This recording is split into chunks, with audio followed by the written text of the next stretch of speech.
Ya está en el estudio el doctor Abunza, a quien me da mucho gusto saludar. Mi querido Paco, ¿cómo estás? ¿Cómo estás, Leonardo? Qué gusto verte. Tengo dos preguntas para ti antes de que entres en materia. Por favor. La primera es, tenemos una teoría general de la abstención, porque, bueno, pues veo, por ejemplo, que los quintanarroenses se abstuvieron en un casi 80%. O sea, 8 de cada 10 no fueron. Por tanto, 78, no seas exagerado. 22%, ¿no? Sí, 78.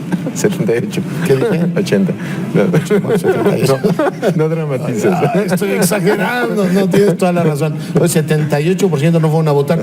A quien le fue mejor fue en este caso el tema del Durango, 44%. Así es. Pero tenemos una idea de por qué la gente participa tan poco. Está el caso de Baja California, que tú seguiste puntualmente, el caso de Puebla, donde había pues gobernador, había en el caso de Baja California también alcaldes. Es decir, toda la estructura se estaba eligiendo. ¿Sabemos por qué la gente tiene tal desinterés? Sí, yo te diría que vamos caso por caso, ¿no? Primero venimos no hay una teoría general. No, sí la podría haber, pero cada una tendría alguna explicación. Primero hay que considerar que 2 de estos estados, Baja California y Quintana Roo, son estados de frontera, estados de migrantes.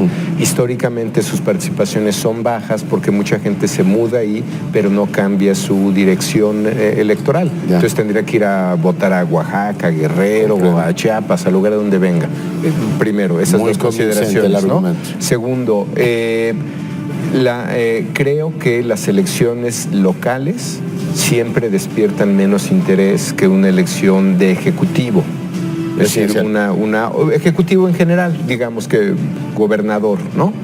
Y entonces ahí ya entrarías con, dadas esos dos contextos, entonces ya tendrás que evaluar qué pasó con las 2 de gobernador.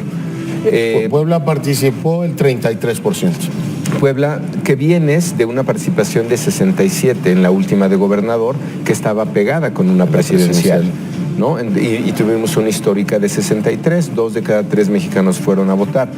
Por increíble que parezca, pero en lugares como literalmente Suiza o Estados Unidos, donde tú votas por el juez, por quién va a representar a tu hijo en la escuela, donde se vota todo, estos son los niveles de participación normales. Entonces yo te diría que hay que ponerle contexto a esto. Venimos de una elección muy grande donde mucha gente salió a votar. Puebla en particular era una elección repetida, ¿no? Es decir, y no le quiero quitar ni mérito a los poblanos, pero yo sí creo que tiene alguna explicación. Pero, a ver, Suiza y de Estados Unidos, te detengo ahí, son, digamos, ejemplos de democracias muy consolidadas, ¿no? Así es. Pero tú tienes los países del sur de Europa donde vota el 80%, ¿no? España, 70 y tantos %. Francia. Casi constante, ¿no? Francia. Y muchos países de América Latina votan mucho más que nosotros. Pero, por ejemplo, en estas últimas españolas no votaron al mismo nivel 70 y tantos %. Sí, digo, viene muy... En las europeas votan menos. Yo creo que tiene que ver mucho con el carácter local. Y no necesariamente. Te lo pregunto porque fue la primera elección de la 4T y se supone que había un ánimo como de refrendo. Tanto Bonilla como Barbosa hablaron del cambio de régimen. No sé si con el 40 y tantos %, el 33% que votó, tú puedes decir, la gente quiere una gran transformación. No, bueno, y lo que obtuvieron, ponlo en el caso de Bonilla, si votó el 27 y te eligió el 50, en realidad estás gobernando con el 13 y algo, ¿no? Un gran desinterés, ¿no? Es decir, sí contrasta la lógica de un sistema político que habla de las grandes transformaciones y una población muy apática, ¿no? Sigo poniendo variables de contexto. Elecciones abiertas, en general, la gente se interesa poco. También, ¿no? Ya ganó ya ganó. Entonces, ahí iríamos ya entonces a las sorpresas. Se supone que ambas elecciones dirían las preelectorales, alrededor de 20 puntos de ventaja el candidato de Morena. Sí. Interesante, una acabó en 30 y otra acabó en 10. Ve la diferencia. Puebla se cerró, pero Baja se abrió.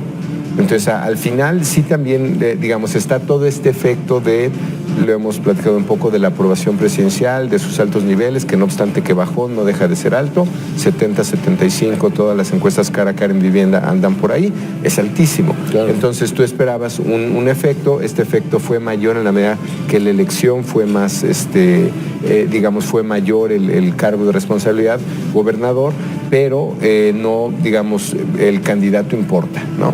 Es decir, la gente dijo, no es lo mismo Bonilla que Barbosa, al parecer. Claro, ¿no? A juzgar por los resultados. Entonces sí, yo creo que son explicables, a mí me parece, los bajos niveles muy interesantes los argumentos que pones sobre la mesa. Por eso te digo, cada uno tendría alguna explicación distinta.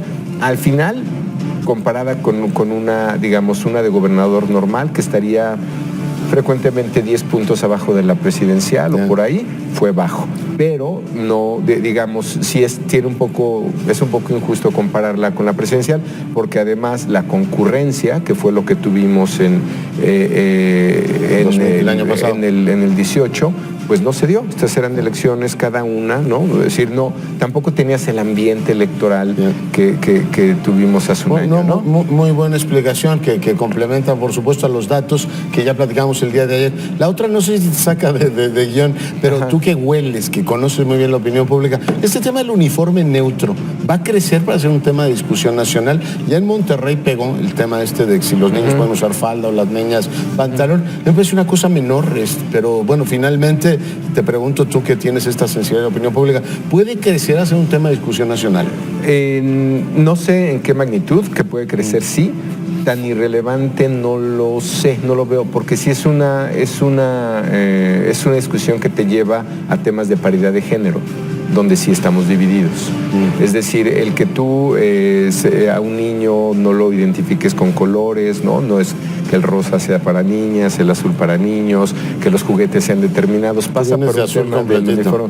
¿No? Sí, exacto, siempre oficial. Así. Mara viene de azul y rosa, o sea que combinan los dos. Pero con falda. Pero este tema sí es muy sensible. Mira, a mí me parece que hay lugares, como bien señalaste, Monterrey, segmentos del país que sí son conservadores y que sí le importan este tipo de símbolos, de emblemas. ¿Y tú sientes que es totalmente, si ya no te distraigo más, totalmente simétrico? Es decir, yo que una niña se ponga pantalón lo veo bastante neutro. Exacto. Pero que un niño se ponga falda todavía, o sea, no sé si es totalmente simétrico. Lo otro es lo que genera ruido. Digo, si fueras escocés no tendrás problema, no habría discusión. Aún los escoceses usan kilt con falda. ¿Viste? Exacto. Pero en el caso de México, esto que acabo de decir, la segunda parte, yo creo que es la que levanta las cejas, ¿no? Porque estás abriendo la puerta de un tema de... un mensaje implícito en eso es: la sexualidad es optativa. ¿Y eso se traslada a los niños? Yo creo, bueno, dicen, digamos, algunas de estas teorías, por eso no es casual que esté puesto así. Finalmente es papá y mamá los que deciden eso, ¿no? No sé si él... Sí. Porque me preguntaba, un poco en broma, pero un poco en serio, si el niño es ir con sotana a la escuela. O sea, yo me afirmo con el tema de usar sotana o chilaba. Es decir, y tengo la convicción religiosa. ¿Por qué me vas a prohibir tú si quiero ir con sotana? Sí, digo, es neutro, ¿no? Puedes ir como monaguillo. No me digas tú con sotana. Puedes ir como monaguillo todos los días a la escuela, ¿no? En fin, bueno. Pero sí creo que tiene implicaciones, ¿eh? No sé, otra vez, no sé la magnitud, pero que sí veo una discusión, sí la veo. Bueno, ya te hice la malobra, ya te distraje eso. Rapidísimo, ¿qué nos traías? Revisión de resultados, que seguramente esto ya la gente se lo sabe bien. Vamos rápido al caso de Puebla, cómo estuvieron las elecciones locales, que era predecible y que se esperaba. Te diría que aquí los 11 puntos de diferencia que hay ciertamente no se esperaba. Incluso las mediciones de encuesta de salida dieron casi los mismos 20 que estaban en las preelectorales. Esto es una gran sorpresa. A mí me parece que habla, y si le quitamos toda esta crítica de la participación, ese 33%, yo lo veo bien en términos de competencia electoral, ¿no? Es decir, nunca confíes en estas mediciones deterministas preelectorales. Siempre hay que tener algún grano de suspicacia, es decir, a ver, podemos tener escenarios de este tipo, ¿no? Y en la ciudad fue donde se dio más competencia. Bueno, en la ciudad se empató. De hecho, buen punto, la ciudad es la que hace la diferencia, porque en la ciudad casi, hasta donde yo me quedé, estaban empatados, no vi los últimos números. Creo que ganó Cárdenas en Puebla y en Cholula. Exactamente, ¿no? Y es pero por un margen muy pequeño, estaban empatados. Considerando que perdió, la nota es que ganó la capital, ¿no? Así es, y en realidad Barbosa Morena saca el estado por la parte rural. Creo que es importante. Vamos al caso de Baja California. Este sí era más predecible, este sí terminó en buena parte como se esperaba. Me llama la atención que hay algunas similitudes entre esto y lo que obtuvo el presidente a nivel nacional. ¿Verdad? El presidente obtuvo 53 y el segundo lugar de Ricardo Anaya fue 22. Este es un 50-23, más del doble. Es decir, no hay aquí duda de lo que pasó. Aquí más bien podríamos reflexionar sobre un fin de ciclo en este estado que fue, hay que recordar, Leonardo, hace 30 años la primera elección que pierde el PRI en un estado. Sí, y esta es, digamos, una entrega de 30 años de Acción Nacional a Morena. Se llevaron todo. Se llevaron todo el Congreso, se llevaron los 5 municipios. Ahí vamos al siguiente gráfico, porque hay uno interesante y es donde, viendo estos pequeños matices y detalles, creo que más allá de la participación, otra vez, creo que hay que revisar la letra chiquita. Ve Tijuana, por ejemplo, aquí. En todos, las diferencias de ese número rosa con el segundo partido, que era Acción Nacional, en la mayor parte de ellos, las diferencias son abismales. 56,000 votos. Se llevaron un carro completo, ¿verdad? 113,000 contra 79,000, Tecate el doble, pero ve Tijuana. 152,000 contra 124,000. No, pues hubo 25,000 votos de diferencia, que ahí el candidato fue Lizaola, el teniente. Entonces, resultó competitivo. Oye, ¿y Martínez Veloz resultó competitivo? ¿Tuvo el doble que el PRI? Bueno, un PRD que no pintaba nada en esta elección. Sí, me parece que competitiva. No sé, bueno, de 4 a 8, ¿no? Exacto, en la chiquillada, o sea, considerando que hubo mayoría absoluta. No, bueno, sí, ahora, considerando el personaje que él es en Baja California, podrías decir también decía un poco un partido que estaba hundido. Sí, sí. Y tienes un PRI de 4%, ¿no? Sí, no, bueno, ese Oye, pero lo festejaron casi como si hubieran ganado el 40%. A ver, el otro contexto, hay que decir que todos estos estados están gobernados por Acción Nacional. Entonces, cuando dicen qué mal le fue al PRI, bueno, es que en realidad no es que le haya ido muy bien al PAN, se defendió. Pero el PRI no tenía que ganar, es decir, el PRI ya venía de estar muy mal en esos estados, ¿no? O sea, es una segunda derrota sobre la previa. Sí, o sea, la previa fue en el 16. Durango se lo quitaron en el 16, Tamaulipas se lo quitaron en el 16, Quintana Roo se lo quitaron en el 16. Paliza le dieron Aguascalientes. Se lo llevó todo Morena, ¿no? Así es, esas 4 vienen del 16. Conserva solamente Tamaulipas, ¿no? Y Aguascalientes. Bueno, vamos al caso de las locales, el caso de Aguascalientes y luego Tamaulipas. Aquí, si ves, le fue bien a Acción Nacional, porque entre lo que sacó solo y lo que sacó junto con el PRD en alianza, tuvo en realidad, conserva, si ves esa parte azul, buena parte de los... la capital no fue reelecta, ¿no? Exactamente. Entonces solamente excepcionalmente tienes un municipio del PRI, uno del PRD solo, otro del Partido del Trabajo, otro del Partido Verde, nada para MC y Morena 1. Esta te diría que fue el segundo lugar de mayor resistencia, yo lo llamaría así, donde el PAN conserva.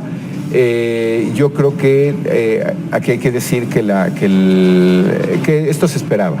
Es decir, siguiente gráfico, esto no es ninguna sorpresa, sabíamos que iba a ser así. Participación de 38, Tamaulipas, participación de 33.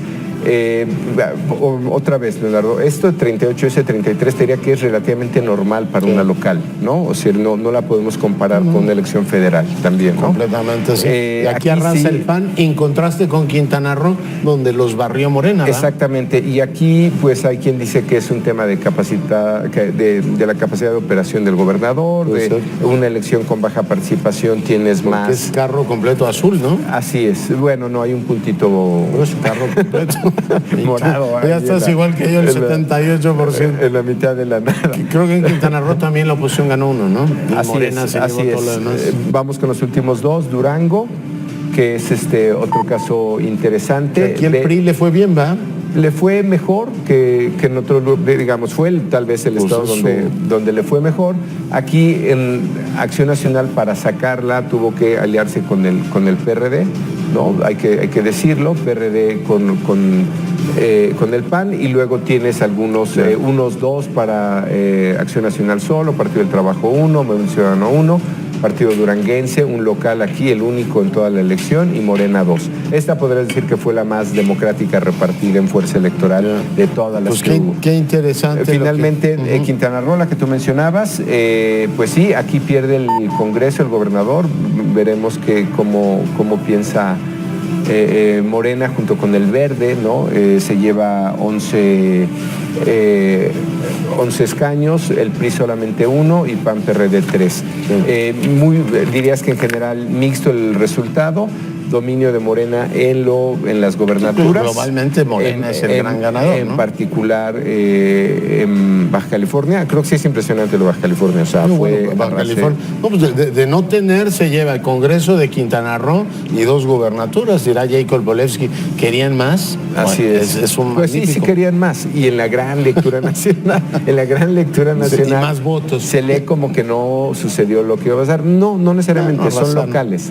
Yo creo que es el gran ganador de la elección. Efectivamente, Morena sigue siendo, se consolida con el partido más importante. Lo que me llama la atención es que el Verde ya se convierte en parte de la marca de la coalición gobernante. Ayer me decía Crespo, ya lo platicaremos en otro momento, que no es que los votos del Verde cuentan. O sea, claro. en Puebla, Barbosa no hubiera ganado sin la aportación del Verde y del PT. Bueno, de hecho, o sea, tienen lo suyo. Puebla se parece un poco a lo que pasó en el Estado de México. Recordarás cuando en realidad Morena le gana al PRI y el PRI le gana a Morena con los aliados. Claro. Pasó lo mismo en Puebla. O En sea, realidad que el PAN todos le gana, cuentan. Todos cuentan. Que también es una novedad de esta elección. O sea, por grandote que sea, siempre requerirás de apoyo. Mi querido amigo, gracias. Un gustazo, gracias Ya a te ti, Leonardo. entretuve con otros temas. Mara, vamos contigo. Gracias.